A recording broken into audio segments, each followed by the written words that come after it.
Oftalmología de Argento, capítulo 9, Glaucoma. Dr. Javier Fernando Casiraghi, Dr. Juan Roberto Sampaolesi, Profesor Carlos Argento. Objetivos. Definir glaucoma. Conocer los diferentes tipos de glaucoma. Conocer los aspectos epidemiológicos relacionados al glaucoma y conocer al glaucoma como una causa de ceguera evitable. Conocer los mecanismos de producción y drenaje del humor acuoso, así como las fallas que dan origen a la hipertensión ocular. Reconocer el efecto del aumento de la presión ocular sobre las estructuras del ojo, sus implicancias anatómicas y funcionales. Analizar los métodos de examen para diagnosticar y evaluar a los glaucomas y a los sospechosos de glaucoma. Conocer las alternativas terapéuticas de medicación, láser y cirugía para el glaucoma. Reconocer y evaluar el glaucoma como emergencia en los casos de glaucoma agudo por bloqueo y glaucoma congénito. Conocer el tratamiento de los glaucomas agudos por bloqueo y de los glaucomas congénitos. Casos problema. Caso número 1A. Usted está en su consultorio de clínica médica. Lo consulta un paciente de 63 años por hipertensión arterial. Como antecedentes tiene hermano y padre con grave déficit visual. No sabe exactamente qué enfermedad lo ha provocado. Dentro del examen clínico, usted le realiza el examen ocular. La visión es de 20/30 y de 20/20.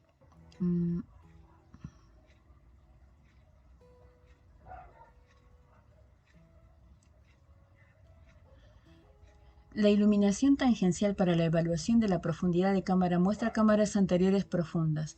El campo visual por confrontación muestra un escotoma superior más evidente en el ojo derecho. Al realizar el fondo de ojo, usted observa la papila pálida y con una gran excavación. ¿En qué piensa? ¿Qué actitud toma? ¿Qué estudios debería hacerle el oftalmólogo? B. El oftalmólogo le toma la presión ocular y le informa que tiene 16 en ambos ojos, pero a pesar de eso, el campo visual se sigue deteriorando. ¿Cómo explica eso? Caso número 1B. Se observa deterioro de campo visual y de las tomografías de nervio óptico de ambos ojos. Figura caso clínico número 1. Campos visuales y tomografías del nervio óptico. Arriba, ojo izquierdo. Abajo, ojo derecho.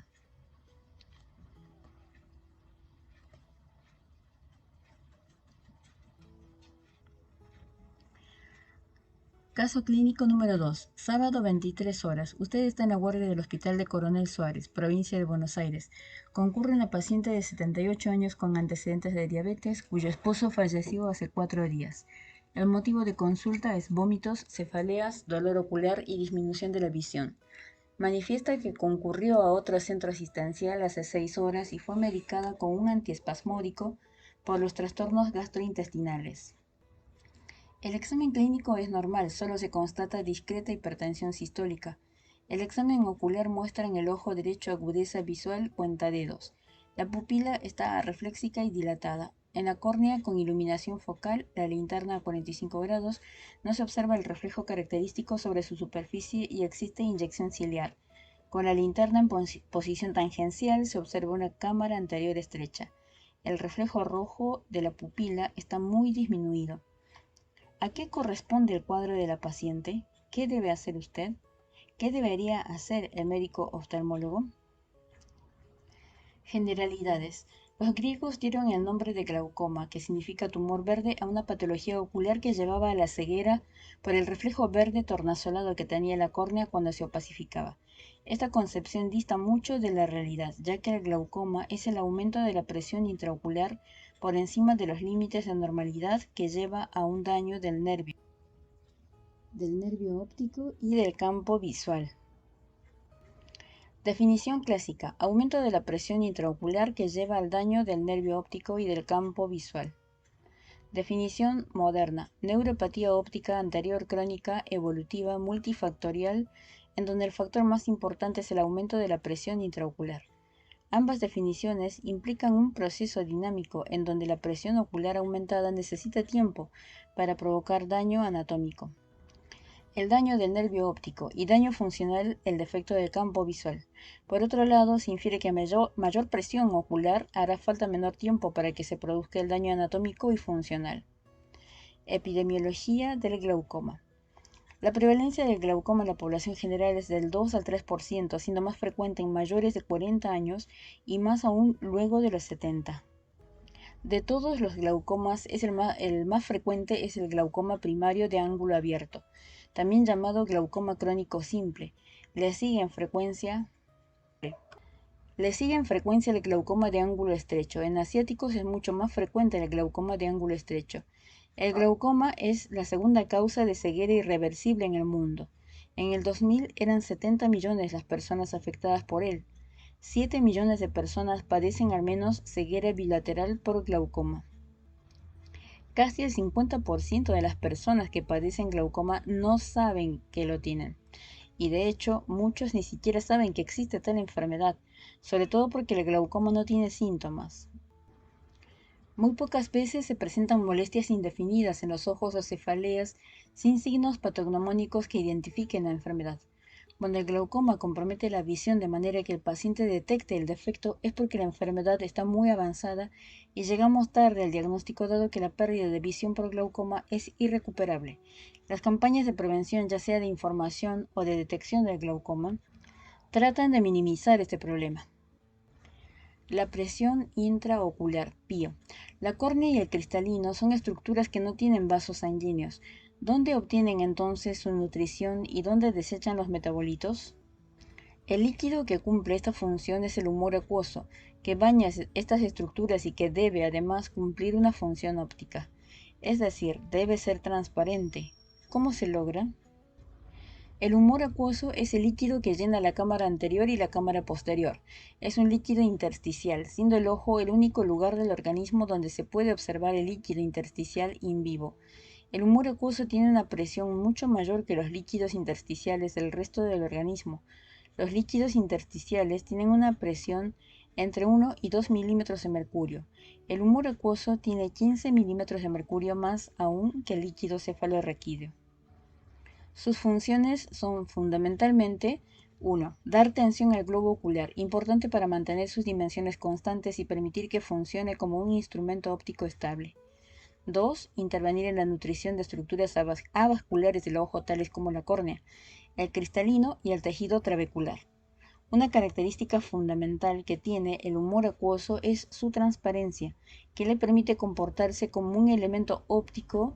Esto se debe fundamentalmente a la escasísima población celular y a su composición proteica. En efecto, tiene con respecto al plasma más proteínas de bajo peso molecular y menos de alto peso molecular, lipoproteínas e inmunoglobulinas. El humor acuoso tiene mayor concentración de bicarbonato, cloro y vitamina C que el suero. Debido a la mayor concentración de bicarbonato y dióxido de carbono, el pH es ligeramente alcalino, 7,6. El humor acuoso no coagula, debido a que no existen en su composición sustancias que intervienen en la coagulación y fibrinólisis. En los procesos ciliares, una doble capa de epitelio cúbico pigmentado y no pigmentado en contacto con el endotelio de los capilares produce, por un proceso de difusión, ultrafiltración y transporte activo, un líquido transcelular semejante al plasma llamado humor acuoso. La presión intraocular normal en un adulto varía entre 10 y 20 milímetros de mercurio, con una media de 15 milímetros de mercurio. Estos valores son menores en los niños, partiendo desde una PIO menor a 10 milímetros de mercurio al momento del nacimiento, y tienden a ser más elevados con el aumento de la edad. La presión ocular no es siempre la misma, lentamente va aumentando con la edad, a un promedio de 1 milímetro de mercurio por cada 10 años a partir de los 40 años. También tiene una leve variación anual, siendo más baja en los veranos y más alta en los inviernos. Pero las variaciones más importantes y frecuentes de la presión ocular son las que ocurren a lo largo del día, siendo en general más alta al amanecer y más baja al atardecer. De hecho, las pequeñas fluctuaciones diarias de la presión intraocular son normales, mientras que las amplias fluctuaciones diarias de presión son patológicas y causan deterioro del nervio óptico y del campo visual. El humor acuoso se forma en los procesos ciliares que drenan su producción hacia la cámara posterior, que es el espacio que se encuentra entre el iris por delante, el cristalino por dentro y la hialoides anterior por detrás. Hay 4 mecanismos de formación del humor acuoso. Secreción activa, producida por el epitelio no pigmentado del cuerpo ciliar. Existe una bomba de sodio que atrae agua. Ultrafiltración. A través de los capilares del cuerpo ciliar se produce a expensas de la presión capilar. Difusión. Mecanismo pasivo. Desde los capilares del cuerpo ciliar difunden sustancias liposolubles a través de las membranas celulares. Actividad de la anhidrasa carbónica. La anhidrasa carbónica transforma el anhídrido carbónico y agua en ion hidrógeno y bicarbonato que a nivel celular cambia hidrogeniones por sodio, arrastrando agua que es volcada a la cámara posterior. Durante la formación del humor acuoso, el líquido en formación pasa por las diferentes estructuras del cuerpo ciliar, a saber, endotelio capilar, membrana basal del capilar, membrana basal del epitelio pigmentario ciliar, célula del epitelio pigmentario, célula del epitelio ciliar no pigmentado, membrana basal del epitelio no pigmentado. Para llegar a la cámara posterior, notar que ambas células pigmentadas y no pigmentadas se contactan por sus ápices. La formación del humor acuoso se realiza a razón de 2 a 3 microlitros por minuto. El humor acuoso de la cámara anterior se renueva totalmente cada 2 horas.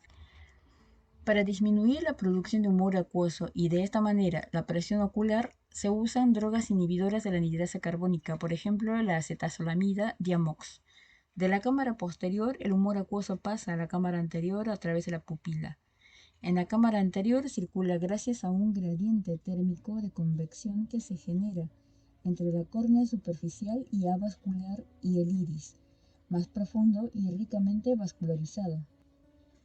El humor acuoso sale de la cámara anterior a través del trabeculado y de este pasa al conducto de Schlemm, ambos ubicados en el seno camerular, pero también puede salir por una vía posterior, llamada vía uveoescleral, aunque en mucho menor proporción. El humor acuoso sale del ojo básicamente por 2 vías. Vía trabecular, también llamada vía convencional o anterior. Se evacúa por esta vía el 80% del humor acuoso a través del tejido trabecular. El tejido trabecular se encuentra en el ángulo de la cámara anterior. Es el ángulo que forma el iris y la córnea, aunque en realidad no es un verdadero ángulo porque estas estructuras no se cruzan como 2 rectas, sino que forman un golfo. Por eso es mejor denominarlo seno de la cámara anterior o seno camerular. El tejido trabecular es una malla de cordones de tejido conectivo rodeado por células endoteliales. Tiene 3 partes que, de adentro hacia afuera, son trabeculado uveal, trabeculado córneo-escleral y trabeculado yuxtacanalicular. El tamaño de las mallas del trabeculado es más pequeño en el trabeculado córneo-escleral. El tejido yuxtacanalicular es conectivo laxo, dispuesto en varias capas, la última de las cuales es la pared interna del canal de Schlemm. Los poros de dicha parte del trabeculado miden de 12 a 20 micrones. El humor acuoso se acumula en vesículas en el tejido yuxtacanalicular y son vertidas pasando por el endotelio en el interior del canal de Schlemm. El tejido yuxtacanalicular y la pared interna del conducto de Schlemm son los sitios de mayor resistencia a la salida del humor acuoso y la matriz extracelular, ácido hialurónico, glicoproteínas, parece ser la responsable íntima de esta resistencia. El canal de Schlemm es un canal circular que circunda los 360 grados del seno camerular y está tapizado por endotelio. De él salen los canales colectores que desembocan en las venas. Las venas epiesclerales profundas. Estas venas en la conjuntiva, al recibir el humor acuoso, se llaman venas acuosas. Como estas forman parte del sistema sanguíneo, el humor acuoso vuelve entonces a la circulación general. Nota clínica. Cuando existe un aumento de la presión venosa, por ejemplo, en una fístula carótida cavernosa, puede aumentar la presión intraocular por dificultad de evacuación del humor acuoso a raíz precisamente del aumento de la presión venosa epiescleral. Vía posterior uveoescleral, también llamada vía no convencional. Por esta vía, que evacúa menos del 20% del humor acuoso, el camino de salida es a través del músculo ciliar hacia el espacio supracoroideo. La vía trabecular es dependiente de la presión. Esto significa que cuanto más presión existe, más salida de humor acuoso habrá. La vía uveoescleral no es dependiente de la presión intraocular. Del equilibrio de la producción y evacuación del humor acuoso depende la presión intraocular, que en condiciones normales es de 15 milímetros de mercurio más menos 5 milímetros de mercurio. En el glaucoma, la presión intraocular aumenta porque falla la salida del humor acuoso a nivel pretrabecular, trabecular o posttrabecular, siendo excepcionales los glaucomas por hiperproducción del humor acuoso. Si bien algunas escuelas de oftalmología aún reconocen a la hipertensión ocular como una entidad distinta al glaucoma, cada día es más aceptada la idea de que la hipertensión ocular es el primer estadio de la enfermedad y que si no se actúa sobre ella, se producirá posteriormente daño del nervio óptico y daño del campo visual. Por este motivo, nosotros no hablamos de hipertensión ocular aislada, sino de glaucoma en periodo hipertensivo, aunque es necesario aclarar que no todas las hipertensiones oculares desarrollarán glaucoma. Nota clínica. El tratamiento médico del glaucoma se basa en disminuir la producción de humor acuoso, aumentar, facilitar su salida o ambas a la vez. Los picos de hipertensión ocular, que en general son matutinos, se deben a un aumento de la presión venosa epiescleral durante el sueño profundo.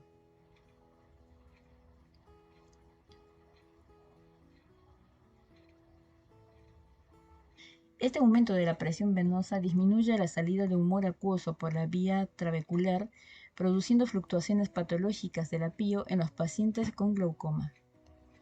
Patogenia del daño en el glaucoma. El daño a nivel de la retina y nervio óptico se produce por efecto mecánico y vascular. Básicamente se altera la presión de perfusión a nivel de la cabeza del nervio óptico. La presión de perfusión está dada por la relación entre presión arterial media y presión del líquido extracelular.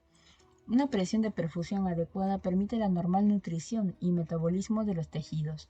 Cuando aumenta la presión intraocular, esta compite con la presión arterial y genera mala perfusión con hipoxia y daño celular a nivel de la retina y la cabeza del nervio óptico.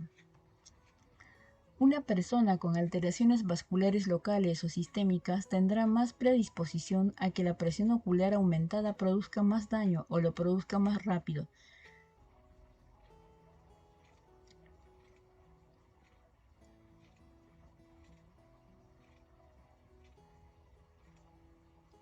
Tales vasculopatías incluyen, entre otras, a la hipertensión arterial, la hipotensión arterial nocturna, DIPERS, diabetes, aterosclerosis, vasoespasmo, crisis hemodinámicas y policitemia.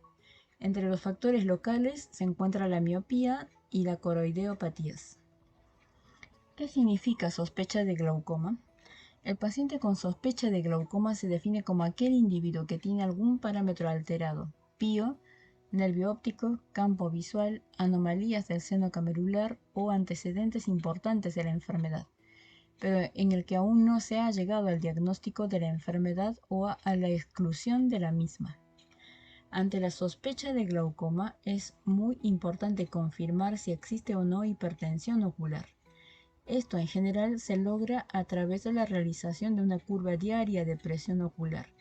Sin tratamiento hipotensor ocular, a continuación se debe conocer si existe o no daño de la cabeza, del nervio óptico, lo que se estudia a través de la biomicroscopía de la papila o, en casos de duda, a través de estudios morfométricos de la papila tales como el HRT, tomografía confocal de nervio óptico, o el OCT, tomografía óptica de coherencia, que son capaces de medir objetivamente al nervio y detectar si hay daño o no, y cuánto daño hay.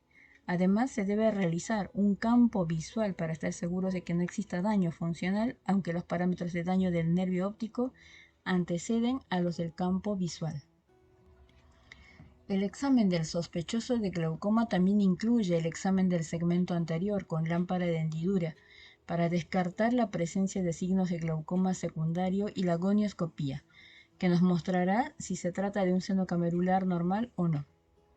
En pacientes con sospecha de glaucoma y con antecedentes heredofamiliares de la enfermedad, es posible efectuar el test de provocación con ibopamina, donde se sobrecarga el trabeculado del paciente por medio de una hipersecreción de humor acuoso, y con el que se puede saber si el funcionamiento es normal o deficiente, y por ende si el individuo podría llegar a padecer glaucoma en el futuro.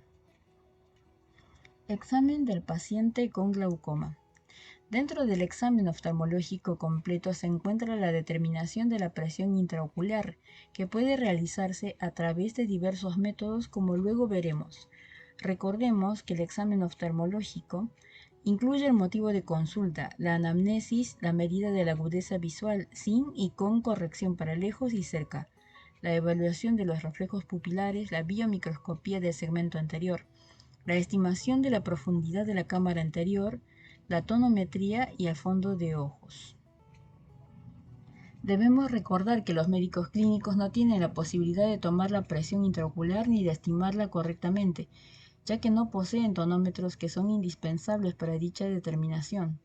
Cuando un paciente presenta glaucoma o sospecha de glaucoma, además del examen anterior, debemos hacer medidas repetidas de la presión intraocular el mismo día o en días diferentes a diversas horas. Evaluación del ángulo de la cámara anterior, método llamado gonioscopía.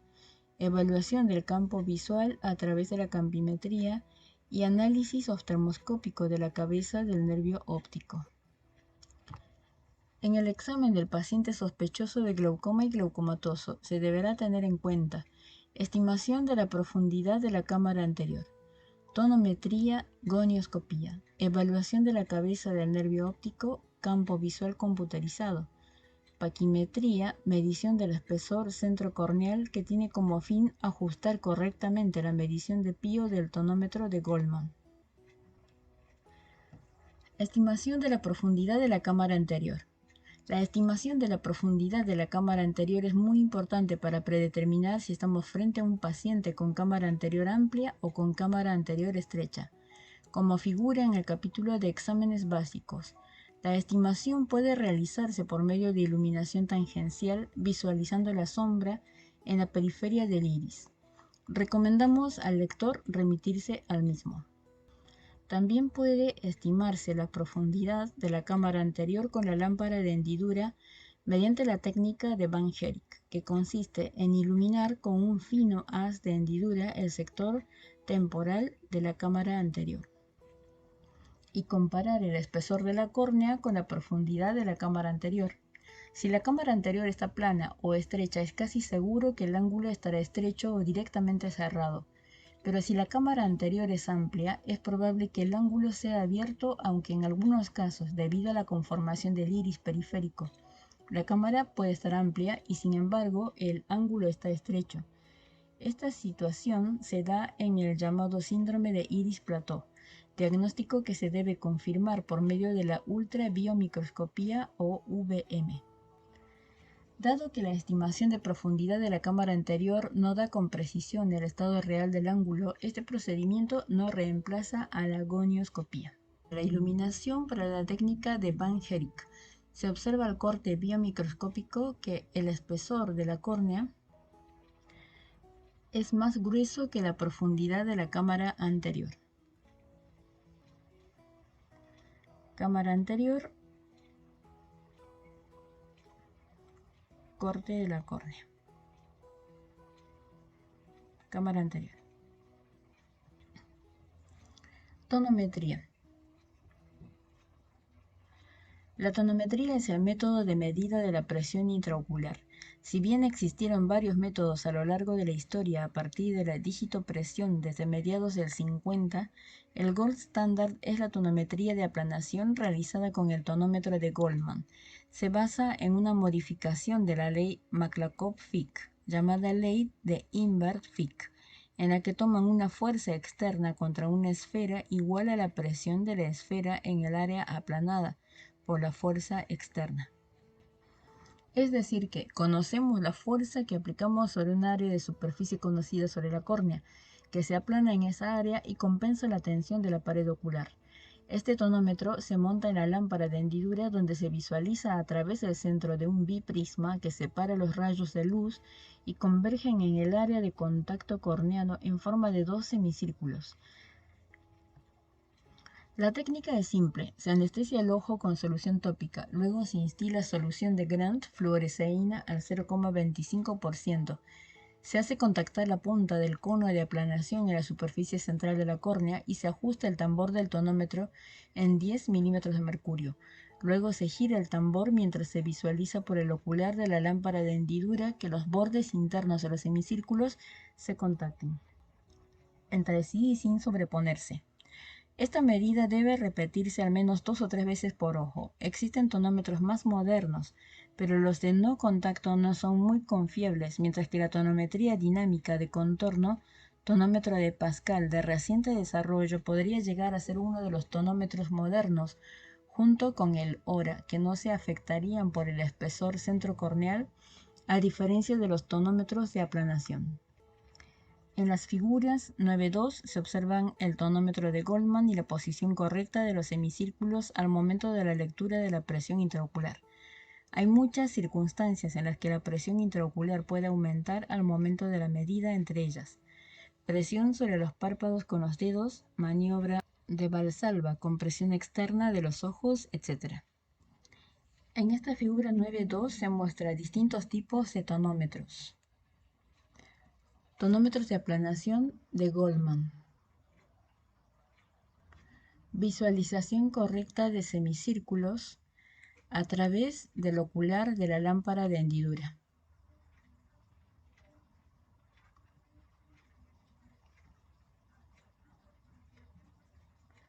Visualización correcta de semicírculos a través del ocular de la lámpara de hendidura. Tonómetro de Pascal.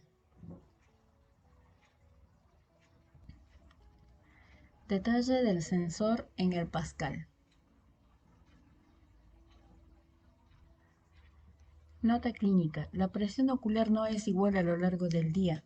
Casi siempre es mayor en las primeras horas de la mañana y menor en el atardecer. Ante un paciente con sospecha de glaucoma o con progresión de su lesión de nervio óptico o campo visual, aún con presión aparentemente controlada, se debe realizar una curva diaria de presión ocular para detectar picos, ya que las variaciones de la presión a lo largo del día son causa de progresión del daño glaucomatoso. Paquimetría. La paquimetría es el método que mide el espesor corneal. La medida puede ser hecha con instrumentos ópticos, pero están más difundidos los paquímetros ultrasónicos. El tonómetro de aplanación de Goldman, que es el aparato más difundido para medir la PIO, está influenciado por el espesor de la córnea. Cuando Goldman desarrolló este tonómetro, en su fórmula incluyó el espesor del centro de la córnea como una constante, con un valor de 520 micrones. Sin embargo, el espesor de la córnea no es constante entre los individuos, ni siquiera en un mismo individuo. A diferentes edades, tiene un valor promedio de 537 micrones, aunque puede variar en ojos normales entre 420 y 620 micrones. De manera que se debe establecer cuál es el espesor en el centro de la córnea de cada ojo, de cada individuo, para corregir la medida de PIO del tonómetro aplanático de Goldman. No hay un consenso acerca de cuánto hay que corregir la PIO en milímetros de mercurio, en más o en menos según el espesor centrocorneal. Se considera que por cada 20 micrones en más o en menos de espesor centrocorneal habrá que corregir la PIO en 1 milímetro de mercurio, en más o menos respectivamente. Nota clínica. Las córneas gruesas sobreestiman la medida de la presión intraocular, mientras que las córneas finas o afinadas por cirugías la subestiman. Ejemplo, en la medida de PIO a un paciente se obtiene para ojo derecho 19 milímetros de mercurio y para ojo izquierdo 18 milímetros de mercurio. Se mide además el espesor centrocorneal y se obtiene para ojo derecho 620 micrones y para ojo izquierdo 600 micrones. Se toma como valor cero de corrección cuando el espesor centrocorneal tiene 540 micrones. Si la córnea es más gruesa, se resta, y si es más fina, se suman milímetros de mercurio a la presión obtenida. En nuestro ejemplo, ver tabla al pie. Figura 9.3 muestra la paquimetría ultrasónica.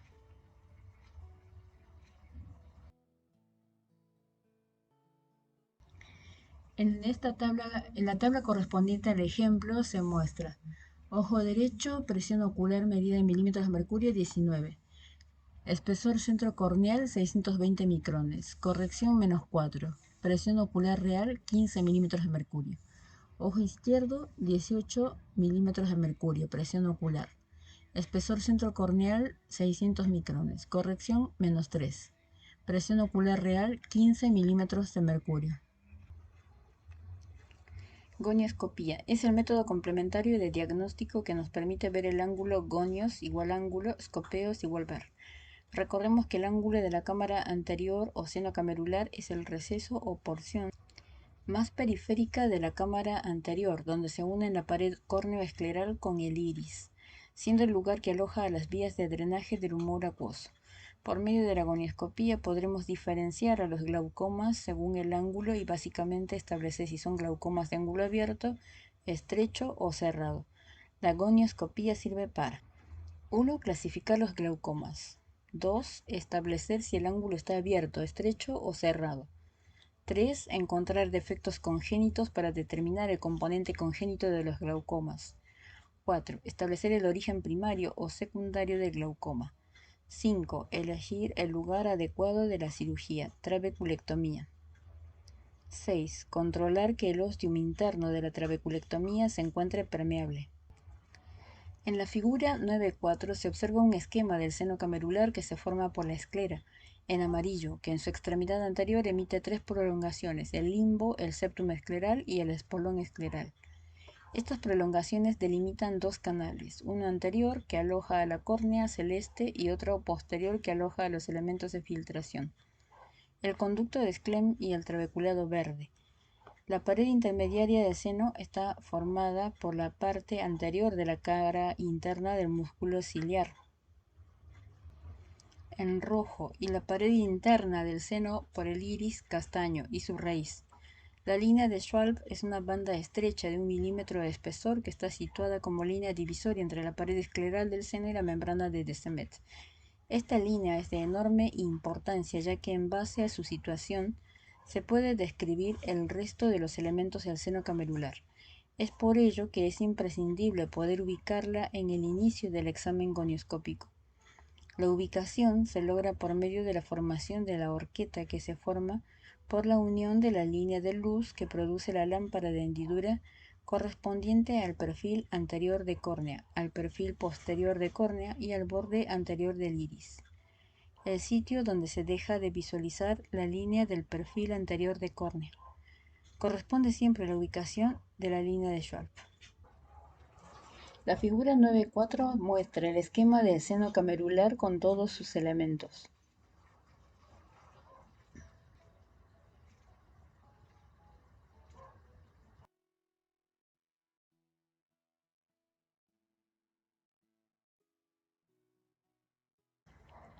Canal escleral. En la cara interna de la esclera, en la zona donde ésta hace una transición al tejido corneal, existe un canal de concavidad posterior que se llama canal escleral.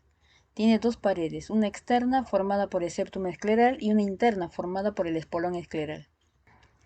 Espolón escleral es una saliente del tejido escleral que se insinúa entre el tendón del músculo ciliar y el canal de Schlemm. Es el sitio de inserción de la porción longitudinal del músculo ciliar y de las fibras del trabeculado. Canal de Schlemm. Se localiza en el canal escleral de filtración y sus paredes están formadas por células endoteliales. En su pared interna está limitado por fascículos esclerales y se comunica con venas intraesclerales. La pared interna limita con el tejido yuxtacanalicular. El trabeculado escleral, a su vez, está rodeado por la cámara anterior en su cara interna, córnea, septum escleral y pared interna del canal de Schlemm en su cara externa y por el espolón escleral en su base o cara posterior. Examen del seno camerular e imagen gonioscópica. El ángulo no se puede ver en forma directa sino a través de lentes con espejos. La gonioscopía se realiza con lentes de contacto que presentan en su interior espejos con diferentes angulaciones que nos permiten observar una imagen indirecta del seno camerular.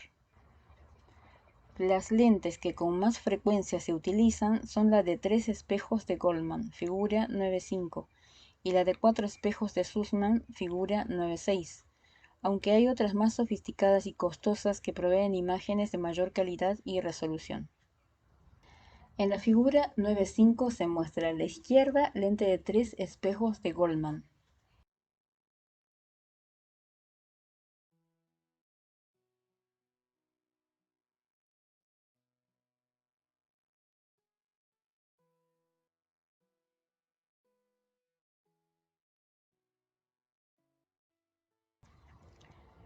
Figura 9.6, lente de 4 espejos de Sussman.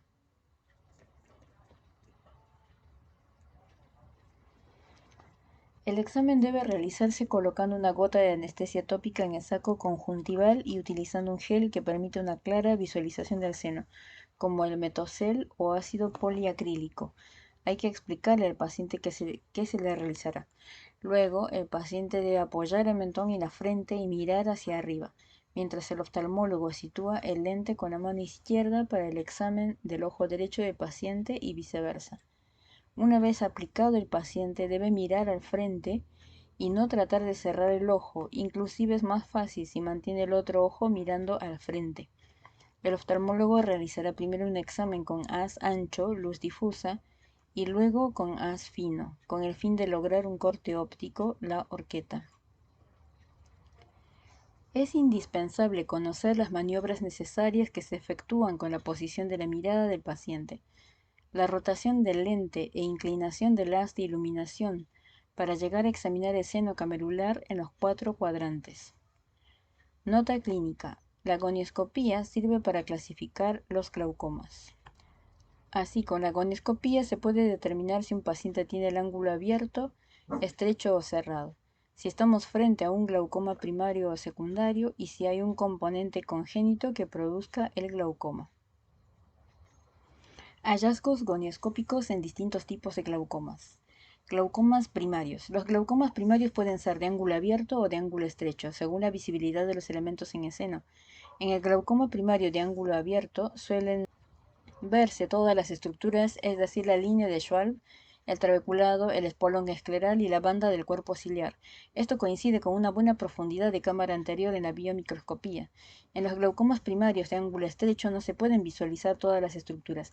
En general se ve la línea del perfil posterior de córnea, que termina en la línea de Schwab, que sí llega a verse. Si el seno está bloqueado, la misma se continuará con la línea del perfil anterior del iris, y si es estrecho pero no está bloqueado, habrá una separación entre la línea del perfil posterior de córnea y la línea del perfil anterior del iris. Esto concuerda con poca profundidad de cámara anterior en la biomicroscopía del segmento anterior. Glaucomas secundarios. Existen varios tipos de glaucomas secundarios, todos ellos identificables a través de la gonioscopía. Glaucoma uveítico, traumático, neovascular, secundario a tumores por pseudoexfoliación capsular, etc. A continuación mostraremos los signos que caracterizan a los glaucomas secundarios más importantes o frecuentes. Glaucoma de ángulo abierto.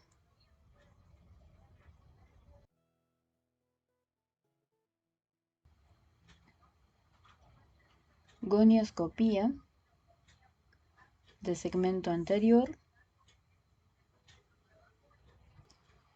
Esquema de segmento anterior en un glaucoma de ángulo abierto. Figura 9.8. Imagen en lámpara de hendidura de segmento anterior.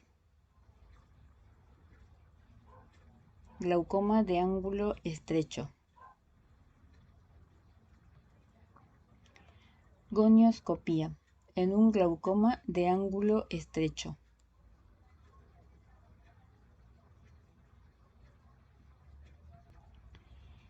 Esquema de segmento anterior en un glaucoma de ángulo estrecho.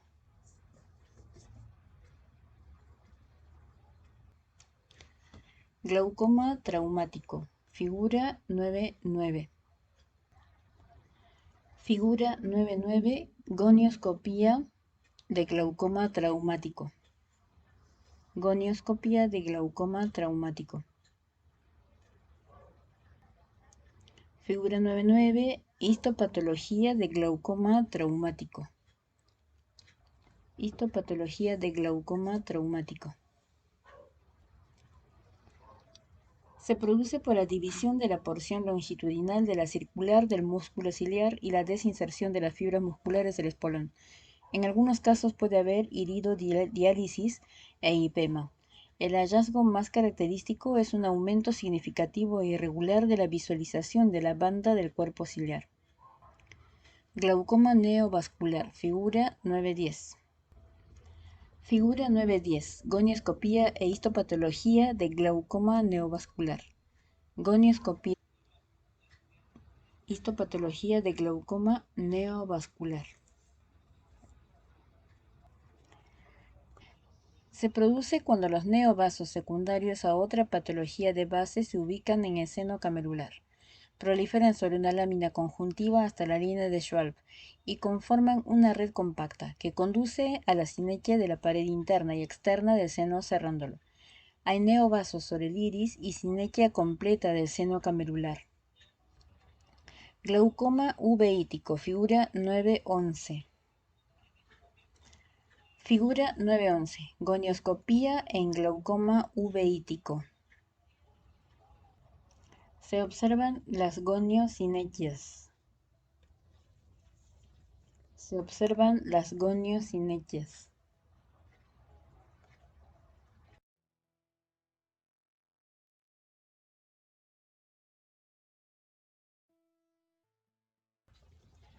El glaucoma uveítico se produce por sinequias anteriores en el seno camerular, las que pueden ser primarias o secundarias. Este último es consecuencia del iris bombé. Por bloqueo pupilar. En los casos de pacientes con uveitis es muy importante reconocer la causa de la hipertensión ocular que puede deberse a una inflamación del trabeculado, trabeculitis, al uso de corticoides, a un bloqueo pretrabecular o a la fibrosis crónica que inutiliza el trabeculado definitivamente. Glaucoma secundaria a tumores del seno camerular, figura 9.12.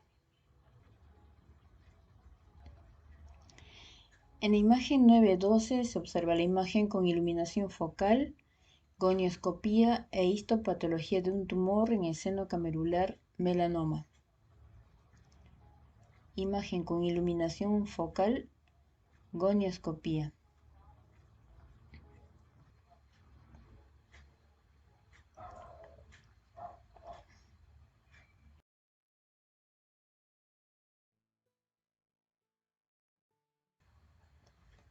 Histopatología. Tumor en el seno camerular, melanoma. El mecanismo de la hipertensión ocular se debe básicamente a la diseminación de células tumorales a nivel del trabeculado. Estas células se implantan e infiltran las trabéculas y el sistema de drenaje, embolizando el canal de Schlemm y los colectores. En la anatomía patológica se observa la infiltración tumoral del conducto de Schlemm. Glaucoma asociado a pseudoexfoliación capsular. Figura 9.13. Glaucoma por pseudoexfoliación. A la izquierda y centro, imagen del depósito del material pseudoexfoliativo sobre cristalino.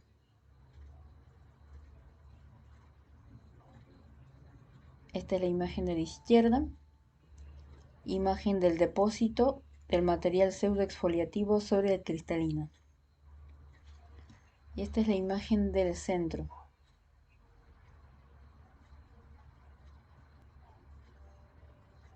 Imagen del depósito del material pseudoexfoliativo sobre el cristalino. Esta es la imagen de la derecha. Gonioscopía, donde se observa depósito de pigmento sobre la línea de Schwab. Gonioscopía, donde se observa depósito de pigmento sobre la línea de Schwab. Glaucoma asociado a pseudoexfoliación capsular representa uno de los glaucomas secundarios más frecuentes, sobre todo en poblaciones caucásicas provenientes de los países nórdicos. Comúnmente es subdiagnosticada como entidad clínica. Se caracteriza por la aparición de material exfoliativo que se deposita en la cámara anterior del cristalino y sobre el borde pupilar. Sin embargo, el signo más precoz y patognomónico es el hallazgo de una doble línea ondulada de pigmento sobre la línea de Schwalb ahora 6, llamada línea de San Paolesi. La misma suele hallarse antes de que aparezcan los primeros depósitos en el cristalino o en el borde pupilar. Por lo tanto, la no visualización de estos depósitos en estos dos sitios no descarta la presencia de la enfermedad. El material exfoliativo se deposita a nivel del trabeculado, produciendo posteriormente la adhesión de pigmento, que lo obstruye y produce secundariamente el aumento de la presión intraocular. La presencia de pseudoexfoliación no siempre se asocia a glaucoma. Glaucomas congénitos, figura 9.14. Figura 9.14, gonioscopía normal en el recién nacido. Gonioscopía normal en el recién nacido.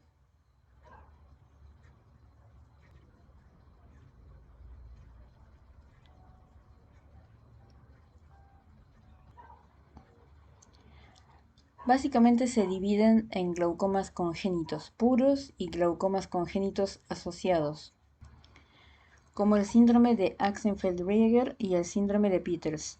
Entre los glaucomas congénitos puros se distinguen, según el seno camerular, dos formas clínicas bien definidas: glaucoma congénito tipo 1 y glaucoma congénito tipo 2. Por su presentación en el tiempo también se encuentran los glaucomas congénitos tardíos o tipo 3. Entre ellos se halla el glaucoma pigmentario, que es verdaderamente un glaucoma congénito y no un glaucoma secundario. En el estudio del glaucoma congénito es imprescindible el conocimiento del seno camerular normal y anormal de los niños, especialmente de los recién nacidos, ya que del diagnóstico gonioscópico dependen fundamentalmente su clasificación clínica y la indicación quirúrgica apropiada. El ángulo anormal en los niños. En el momento del nacimiento el tejido mesodérmico se reduce a una fina lámina trabéculo-conjuntival. La pared interna del seno aún no se ha desarrollada y se visualiza la capa ectodérmica pigmentaria del iris. Es muy importante para el médico oftalmólogo diferenciar entre dos estructuras angulares que suelen confundirse a menudo.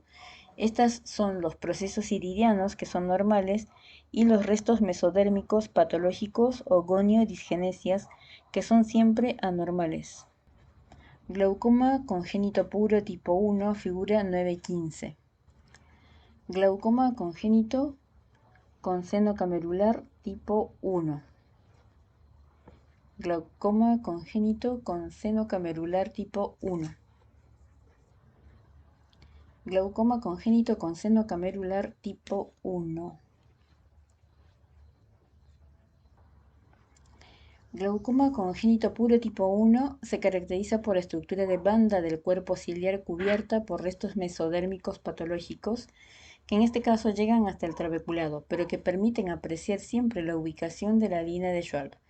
El tipo 1 tiene como indicación quirúrgica de elección la trabeculotomía. Glaucoma congénito puro tipo 2. Se caracteriza por la aparente inserción alta del iris por encima de la línea de Schwalb. Esto hace que la horqueta no se forme y que la línea de perfil posterior de la córnea se continúe con la línea de perfil anterior del iris. No se ve ningún elemento del ángulo normal. Se llama aparente inserción alta del iris, porque pareciera que el iris se insertara por encima de la línea de Schwalb. Sin embargo, la anatomía patológica demostró que la inserción es a nivel de la raíz y que luego se extiende hacia arriba, cubriendo todos los elementos normales del seno camerular.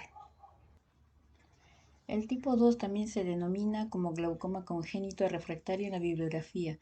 Su indicación quirúrgica de elección es la cirugía combinada de glaucoma, trabeculotomía más trabeculectomía, por el bloqueo pretrabecular que existe en este tipo. Las presiones suelen ser mucho mayores, la presentación más precoz, el pronóstico más reservado y el número de reintervenciones quirúrgicas mayor que en los otros tipos de glaucomas congénitos puros. Glaucoma congénito tipo 3 o tardío. En estos casos, los restos mesodérmicos patológicos se extienden desde la raíz del iris hasta el espolón, conducto de Schlemm y línea de Schwalb, ocultando la banda del cuerpo ciliar. En la anatomía patológica se observa cómo el tejido mesodérmico llena el seno camerular. Un tipo de glaucoma congénito tardío es el glaucoma pigmentario, que se caracteriza por presentar una línea muy oscura en la gonioscopía, que es el depósito de pigmento en el trabeculado, por delante del conducto de Schlemm. La cámara es de tipo trapezoidal y existen distintos grados de goniodisgenesia, como la visualización de vasos periféricos, la atrofia del estroma superficial del iris, la presencia de restos mesodérmicos patológicos y la ausencia o no visualización de la banda del cuerpo ciliar. En el glaucoma pigmentario, a diferencia de la pseudoexfoliación, la transiluminación del iris es positiva en la periferia y además presenta depósitos de pigmento en cara posterior de córnea, uso de Krukenberg. Figura 9.16. Seno camerular en glaucoma congénito tipo 2 refractario.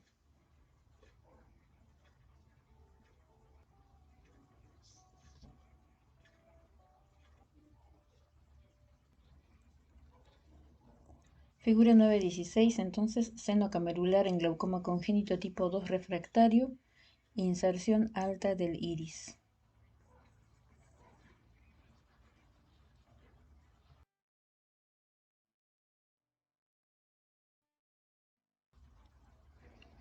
Glaucoma congénito tipo 3 o tardío. En estos casos, los restos mesodérmicos patológicos se extienden desde la raíz del iris hasta el espolón, conducto de Schlemm y línea de Schwalb, ocultando la banda del cuerpo ciliar. En la anatomía patológica se observa cómo el tejido mesodérmico llena el seno camerular. Un tipo de glaucoma congénito tardío es el glaucoma pigmentario, que se caracteriza por presentar una línea muy oscura en la gonioscopía, que es el depósito de pigmento en el trabeculado, por delante del conducto de Schlemm. La cámara es de tipo trapezoidal y existen distintos grados de goniodisgenesia, como la visualización de vasos periféricos, la atrofia del estroma superficial del iris, la presencia de restos mesodérmicos patológicos y la ausencia o no visualización de la banda del cuerpo ciliar. En el glaucoma pigmentario, a diferencia de la pseudoexfoliación, la transiluminación del iris es positiva en la periferia y además presenta depósitos de pigmento en cara posterior de córnea, uso de Krukenberg. Figura 9.17. Gonioscopía y esquema de glaucoma pigmentario. Se observa un depósito pigmentario en trabeculado y restos mesodérmicos. Gonioscopía y esquema de glaucoma pigmentario. Se observa depósito pigmentario en trabeculado y restos mesodérmicos.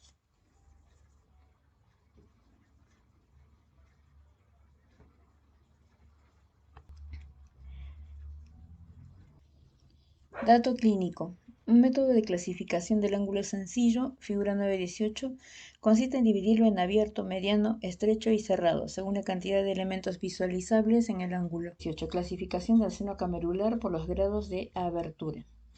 Un método de clasificación del ángulo sencillo consiste en dividirlo en abierto, mediano, estrecho y cerrado, según la cantidad de elementos visualizables. Es abierto 4, cuando se ven todas las estructuras. Mediano 3, cuando se ve hasta el espolón. Estrecho 2, cuando se ve hasta el trabeculado. Y cerrado 1 o 0, no se ve ninguna estructura.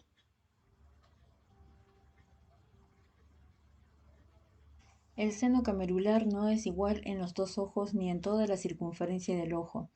Por lo tanto, al hacer una gonioscopía se la debe realizar en los dos ojos y en los 360 grados. Asimismo, el ángulo no permanece igual a lo largo del tiempo, tiende a estrecharse, de manera que una persona que en la juventud, en la edad media de la vida, tiene el ángulo abierto, al llegar a la ancianidad puede tener el ángulo estrecho, incluso cerrarse o desarrollar un glaucoma secundario. Evaluación del daño anatómico y funcional en el glaucoma. El efecto de la hipertensión ocular se observa en el ojo de dos maneras: anatómicamente en el daño de la cabeza del nervio óptico y la capa de fibras de la retina, y funcionalmente en el daño del campo visual y demás funciones visuales, como la visión de contraste y de color. Evaluación del nervio óptico y de la capa de fibras de la retina. El nervio óptico tiene 4 porciones. La más anterior es la porción bulbar y corresponde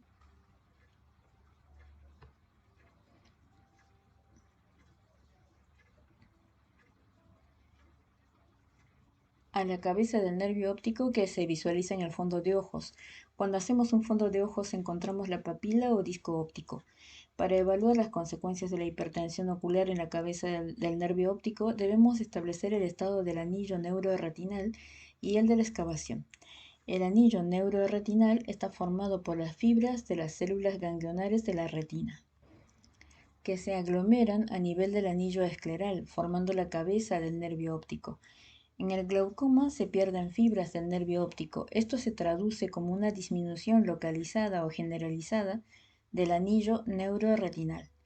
Normalmente el disco óptico tiene una forma ovalada en sentido vertical y la excavación una forma ovalada en sentido horizontal, de manera que el anillo neuroretinal no es uniforme en su espesor, sino que es más grueso en la parte inferior y superior, más delgado en la parte nasal y más aún en la temporal.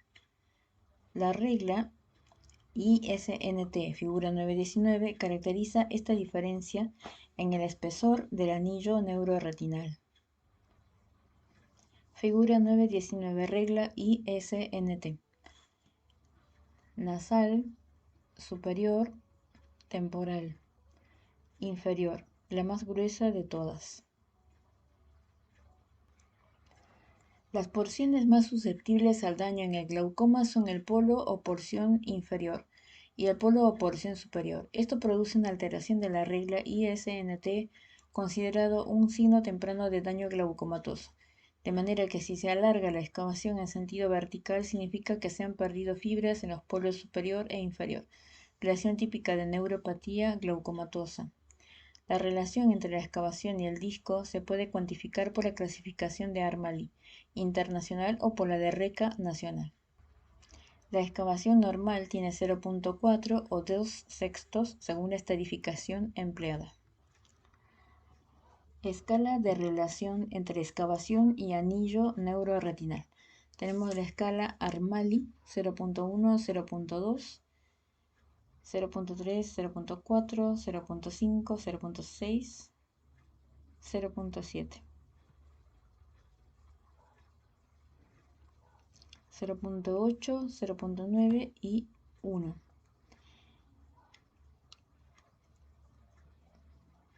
Y su correspondiente fondo de ojo.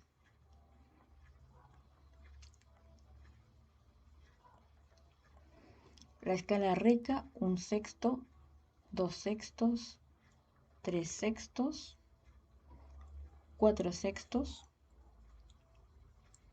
5/6 y 6/6.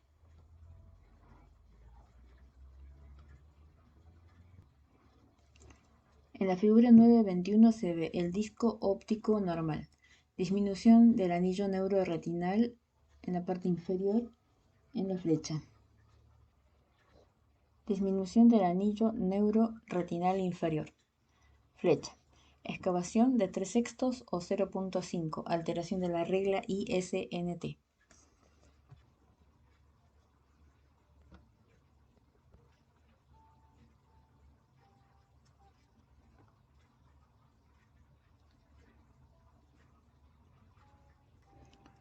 Figura 922. A la izquierda se observa la excavación fisiológicamente grande 5/6 o 0.8 en un disco óptico grande, macrodisco o megalopapila. Derecha, glaucoma terminal.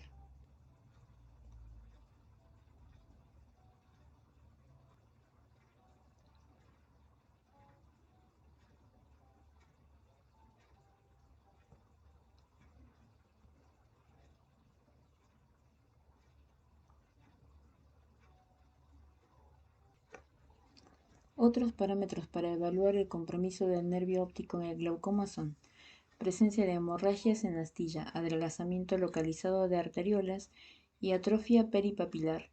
Existen métodos cuantitativos de medida del nervio óptico llamados genéricamente estudios morfométricos del nervio óptico.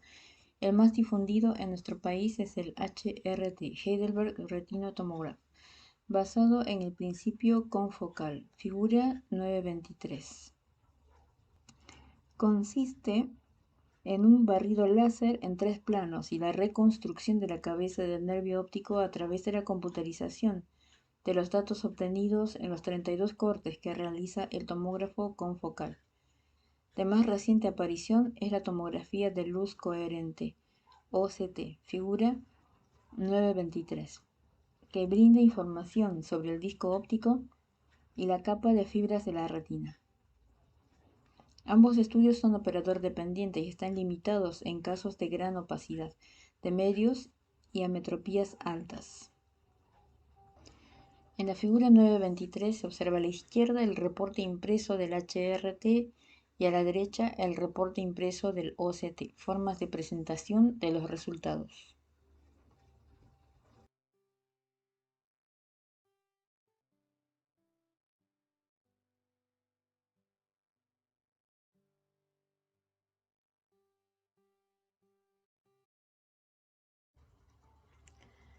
Ambos estudios son operador dependiente y están limitados en casos de gran opacidad de medios y ametropías altas. Evaluación del campo visual, campimetría o perimetría. Una de las características del glaucoma es que la pérdida de fibras se inicia en los axones más periféricos y pese a que pueden existir alteraciones paracentrales, estas pasan desapercibidas. Si bien, cuando el daño es avanzado, puede detectarse en un examen por confrontación. Cuando queremos detectar cambios más sutiles o precoces, se debe realizar siempre un campo visual computarizado. Al principio se utilizó como examen de campo visual la pantalla negra o tangente, donde con el paciente fijando su visión siempre en el centro, se hacía desplazar un punto blanco adherido a una vara negra y se le preguntaba al paciente si lo veía o no en las distintas ubicaciones. A continuación, el método más utilizado fue el perímetro de Goldmann, una cúpula metálica en semiesfera, donde el paciente fijaba la visión en un punto central y se movían luces de distintos niveles de intensidad. El paciente marcaba con un pulsador cuando las veía. Este examen se iba graficando simultáneamente en una planilla que quedaba registrada a través de un pantógrafo. Si bien la introducción de intensidad del estímulo facilitó la detección de defectos más precoces con esta técnica, los pacientes con pérdida axonal inferior al 50% podían pasar desapercibidos. La técnica que sobrevino al perímetro de Goldmann fue la campimetría computarizada. En esta, una computadora, según el programa utilizado, proyecta de a uno múltiples estímulos luminosos sobre un fondo también iluminado, de diferentes intensidades. De esta forma, utiliza una técnica de bracketing donde si el paciente ve una luz de una determinada intensidad en un punto, a continuación proyectará una de menor intensidad y así nuevamente, hasta determinar el umbral de detección de ese campo receptivo. Si por el contrario el paciente no ve la luz, comienza a proyectar estímulos de mayor intensidad hasta que su respuesta sea positiva, o si no lo es, se detecta en consecuencia un escotoma absoluto. Nota clínica. Escotoma es un área de disminución de visión rodeada de visión. Escotoma es un área de disminución de visión rodeada de visión. Estos perímetros además informan índices visuales tales como la sensibilidad media, el defecto medio y la pérdida de la variancia corregida, que nos hablan del estado general del campo visual, de la homogeneidad o heterogeneidad de los defectos y hasta de la confiabilidad del estudio. Los resultados son comparados automáticamente con resultados normales para pacientes del mismo sexo y edad. El campo visual es un examen subjetivo que depende de la respuesta del paciente y que puede variar por múltiples factores. Sin embargo, continúa siendo el gold estándar en la evaluación del daño funcional en pacientes con glaucoma. En la figura 924 se muestra la progresión del daño de campo visual con perímetro de Goldmann. Progresión del daño de campo visual con perímetro de Goldman. Bueno, en esta figura 9.24 se observa cómo evolucionan los defectos del campo visual en un paciente con glaucoma, en ausencia de un adecuado tratamiento médico o quirúrgico. Se ven pequeños escotomas aislados, letra A. Luego, cuando confluyen, se forman escotoma de Bjerrum, letra B.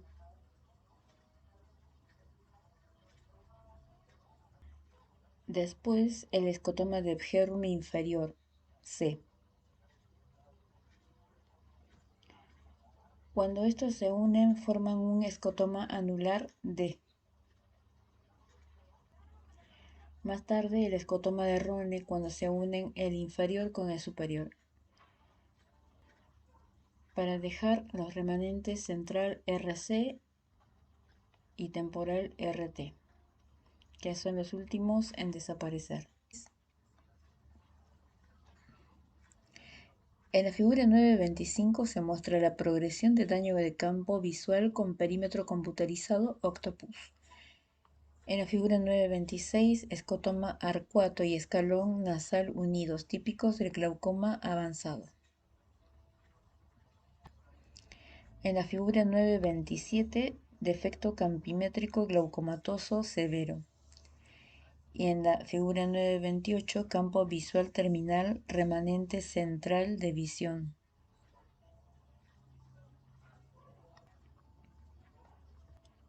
Los defectos de campo visual en el glaucoma son irrecuperables, de manera que su detección en estadios tempranos, compromiso campimétrico nulo o leve, mejora el pronóstico y la calidad de vida de los pacientes.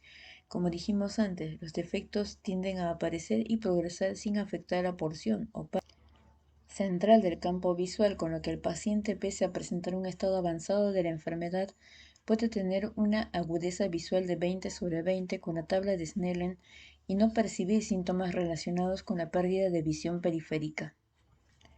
Clasificación de los glaucomas. Los glaucomas se clasifican según diversos parámetros. Pueden ser primarios o secundarios, congénitos o adquiridos. También pueden ser de ángulo abierto, estrecho o cerrado. Estas clasificaciones se basan en el examen biomicroscópico y sobre todo por medio de la gonioscopía, que permite observar los signos patognomónicos de cada tipo de glaucoma. Recomendamos la siguiente clasificación: glaucomas de ángulo abierto, formas primarias congénitas, congénito primario, infantil primario, asociado a anomalías oculares o sistémicas, glaucomas primarios de ángulo abierto, glaucoma juvenil primario, glaucoma primario de ángulo abierto es el más frecuente de todos. Glaucoma de presión normal es rarísimo. Hipertensión ocular. Glaucomas secundarios de ángulo abierto, pseudoexfoliación capsular con glaucoma, glaucoma pigmentario congénito, causa cristaliniana, por alteración en la posición del cristalino facotópico, por la forma facomórfico, por liberación de sustancias del cristalino facolítico facoanafiláctico. Inflamaciones oculares, uveitis, uveitis hipertensivas, postuveitis, a tumores, a patología vitreoretinal, neovascular, a desprendimiento de retina, a hemorragia intraocular, a traumatismo ocular, iatrogénicos, corticoides, postcirugías o láser oculares por aumento de presión en venas epiesclerales. Glaucomas de ángulo cerrado. Glaucomas primarios de ángulo cerrado, primario de ángulo cerrado, cierre intermitente, crónico de ángulo cerrado, glaucomas secundarios de ángulo cerrado, sin bloqueo pupilar, con bloqueo pupilar, sin bloqueo ciliar, con bloqueo ciliar. Formas clínicas de los glaucomas. Glaucoma primario de ángulo abierto. Se produce por la disminución del drenaje de humor acuoso a través de un trabeculado patológico. Esto genera un aumento de la presión intraocular por encima de los límites normales que lleva al daño del nervio óptico y del campo visual. Es de carácter crónico, asintomático y lleva años para producir daño. Es la forma más frecuente de glaucoma. Glaucoma primario de ángulo cerrado. Este tipo de glaucomas se asocian normalmente a un aumento pronunciado de la presión intraocular. Como elemento común de estas patologías, el iris actúa como una barrera al pasaje del humor acuoso por el trabeculado, Hay dos mecanismos que pueden llevar a un glaucoma primario de ángulo cerrado: el mecanismo de bloqueo pupilar y el mecanismo de iris plató o iris en meseta, explicados anteriormente. Glaucoma crónico de ángulo cerrado. Se trata de un glaucoma de ángulo estrecho con cierre orgánico, es decir, donde por medio de sinechias progresivas el iris ha obturado la vía de salida, impidiendo que el humor acuoso llegue al trabeculado y así al conducto de Schlemm. Existe un cierre aposicional crónico. Glaucoma por bloqueo ciliar. Es muy infrecuente. Se produce en general en forma secundaria a cirugía intraocular y más raramente en forma espontánea. El cuerpo ciliar se pone en contacto con el cristalino y el humor acuoso, en vez de ir de la cámara posterior a la anterior, se dirige a la cavidad vítrea, embebe el humor vítreo y produce un desplazamiento del diafragma irido cristaliniano hacia adelante. Glaucomas secundarios. Son un grupo de glaucomas que se producen en forma secundaria a otras enfermedades. Ver descripciones en gonioscopía. Glaucomas congénitos. Estos glaucomas representan verdaderas urgencias en oftalmología. En general aparecen tras el nacimiento, dado que se deben a la presencia de restos mesodérmicos pretrabeculares que no se reabsorbieron en el séptimo mes de vida intrauterina, como sucede normalmente. Este fenómeno genera en los recién nacidos presiones intraoculares muy elevadas que no responden al tratamiento médico, por lo que deben ser intervenidos a la brevedad posible en forma quirúrgica. Se clasifican a su vez en puros o asociados a otras malformaciones. Los puros son el tipo 1 y el tipo 2, descritos en gonioscopía, que presentan hipertensión al momento del nacimiento. El tipo 3, descrito también en gonioscopía. Es un glaucoma congénito tardío que también se gesta durante la vida intrauterina, pero se manifiesta frecuentemente entre la segunda y tercera década de vida. En general, responden en un principio al tratamiento médico. Luego terminan haciéndose refractarios y son de tratamiento quirúrgico.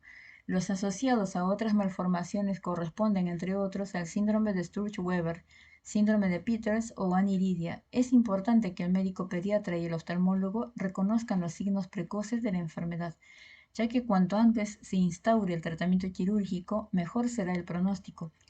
Los signos son: aumento del largo axial, aspecto de ojos saltones, aumento del largo de las pestañas, dilatación de vénulas en el párpado superior, aumento del diámetro corneal, roturas en la membrana de Descemet, epífora y fotofobia. De no tratarse adecuadamente y a tiempo, aparecen signos tardíos como el buftalmos, el edema y la descompensación corneal, que son índices de mal pronóstico en todos los casos.